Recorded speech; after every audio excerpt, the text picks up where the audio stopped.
This is for the great IBMOR. He was talking about the end of the gender war and what it would look like. And let me start out by saying there really is no gender war. It is a black gender squabble because black people don't have the ability to make war of any kind because they don't influence very much. And this little gender squabble that's going on YouTube or Facebook or whatever social media there is amongst maybe a few people, especially on the female side. How many females can you count that actually make content that even talk about this? Very few. So there is no gender war. Now, there's a lot of females that are going around trolling and butthurt because they don't like their dirty laundry aired, but there is no gender war. Tommy Sotomayor, who is one of the most egregious of the participants of this so-called gender squabble, says 60% of his viewership of his subs are women. So where's the war in that? It's just a few hard-headed women that co-signed to this fuckery.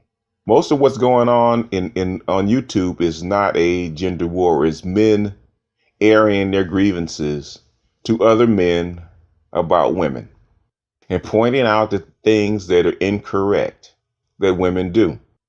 Now, while women point out the things that we say about them, they never come back and look at the videos when we talk about each other and the mistakes that we make. So all this gender squabble is about, the words are being hurled back and forth and the trolling, is emotional hurt feelings by women because women can't take criticism. That's all it is. Women's lack of ability to take criticism. Now, let's get to what's really going on. What's really going on is what's been going on for the last 200 years, which is the slow erosion. I wouldn't even say destruction. The slow erosion of the family unit that's outside the power of human beings, period. Men and women only got together in matrimony because they had to produce children. Children were needed by the community, by the society for labor. When that labor was increasingly no longer necessary, you don't need as many children. Now, when a woman had to have 9 children over her lifetime, 8 or 9 children over her lifetime, she needed a man. She needed a helpmate. She needed somebody to work while she stayed home and took care of the kids. She needed somebody to help discipline those children. She needed a 2-parent household. Vice versa, a man needed labor. Children were his retirement program. He had to have enough of them and enough of them to survive, to carry on his legacy, carry on his business when he got too old. Social Security and pensions took most of that away. You don't need to invest heavily on your children anymore because your children have no impact on your working life and after that, your retirement life. Children used to be an asset. If you look at any statistics before the Industrial Revolution took hold, you can see that children were an asset. You put them to work. Children, child labor, children started working at the age of 8 years old. Even in coal mining, coal mines, they separated coal from slag. Children had a labor value. On farms, children have a labor value. In an urban setting, children have no labor value because the work and the environment is too complex. And as society advances, the work is so complex that a child less than the age of 16 or 17 can't do it. They can't be an aid to the family. So the slow erosion in family, and that's worldwide. If you look at other European states, the out of wedlock rate is about right around 50% in the Western hemisphere. It's right at 50, right around 50%. The marriage rate, which used to be 95% is about the same rate. It's about 45%.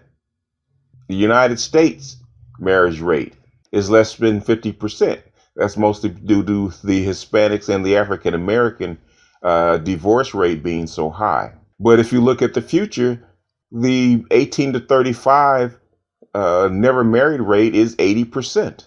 That is the future. That's not the past. Only reason that the marriage rate is still high is because people are living longer. If the people over 65 or the people over 55 died all of a sudden, the never married rate would be 80%. There is no gender war. This is a gender squabble that's reacting to the environment that we're in. And black women are too stupid, repeat it, too stupid to actually dig in and do research about it. They're still too stupid to think that shotgun weddings still are in effect. That's how come they're getting pregnant out of wedlock and either aborting the child or having the child out of wedlock. That's not a man thing. That's a survival tactic by women. But they're too stupid and too silly to realize that young women are using that as a survival tactic. The only reason they want to keep their name clear and their reputation clear, so they blame that shit on the men. That's where the gender squabble is coming from.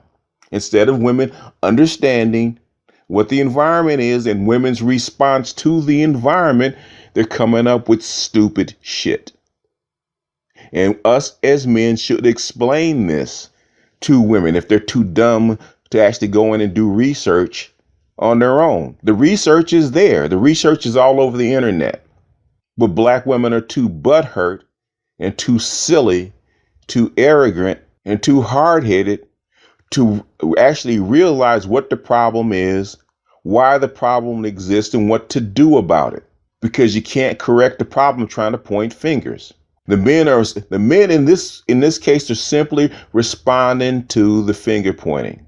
It's a squabble. It's not a war. Last I heard, if you looked at just New York alone, New York City alone is responsible for half the abortions in the black community in the United States. New York alone I'm just talking about black in New York, but New York alone is responsible for a quarter of all abortions in the United States. That's crazy.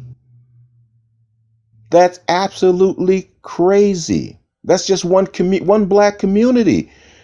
You know, that's 200,000 aborted babies a year in New York. That's crazy. That's half. That's half of the black abortion rate. But nobody wants to talk about that. It's a gender squabble. All it is finger pointing. There is no gender war. But the end of the gender war, if as we want to call it, what's going to happen at the end of the gender war is basically when Trump gets in, the robotic or the technology revolution comes in, which is the fourth industrial revolutions, and the jobs get squashed and the jobs get canned. That's going to be the end of the gender war. With the gender war is almost over anyway, because the women are getting louder in their screams and their demands for men to come back to the plantation and do what they're told. The screams are getting louder, and women, ever notice when women get frustrated, they scream a lot louder. They're getting frustrated. They're cutting back on SNAP cards. They're cutting back on food stamps. They're cutting back on Section 8. They're carving up their community slowly. Women are forced to do things that they don't want to do. They're moving into communities that don't look like them, so they don't feel safe. They're having to make choices that they don't want to make because they're coming out of the other side with those degrees and without jobs that can afford them to pay back their student loans. Anybody that's breathing can go to college now. But that's another story. That's another story. We're not going to go on that tangent because I want to keep this short. I know how Ball is about length of video. Donald Trump is going to end the gender war amongst black people because women do not want to get left out there alone by themselves with Donald Trump in office. Now, nobody talked about a gender war when Bush was in office, did we? With Barack Obama, chocolate face, got up in that into the office with Michelle Obama, rolling her neck in the office, and women all of a sudden felt some kind of way, and they've been on one ever since. So it's been an I am woman, hear me, black woman, hear me roar ever since. Because we got a leader, and that's Michelle Obama, and she can get the leader of the free world told off with a snap of her finger. So now black women think that they can snap their finger just like she does. But he's leaving office, and she's leaving office, and there's going to be a white man in office. And now they see those Trump rallies and that racism. I wouldn't even call it racism. Those racial attitudes, those tribal attitudes coming up in the white male. And all of a sudden that swirling doesn't look too appealing, does it? You being able to jump to another side doesn't look appealing, does it? Gender war basically will start to wind down in about 6 months as they know that Trump's going to get elected. And our black women are praying that Hillary Clinton gets in. But I don't think it's going to happen. I think the white men are going to elect Donald Trump. The white men's grievances are going to get listened to because they're the ones that put him in. The white women are going to have to take a back seat because that white male agenda, that white male anger is going to spew forth. You're going to see lots of stuff that's going to change. And a lot of stuff that black women were getting because they had their man in office is going to change. And that, my friend, will be the end of the gender war. Tell me what you think. This is for you. I'll see y'all on the next one.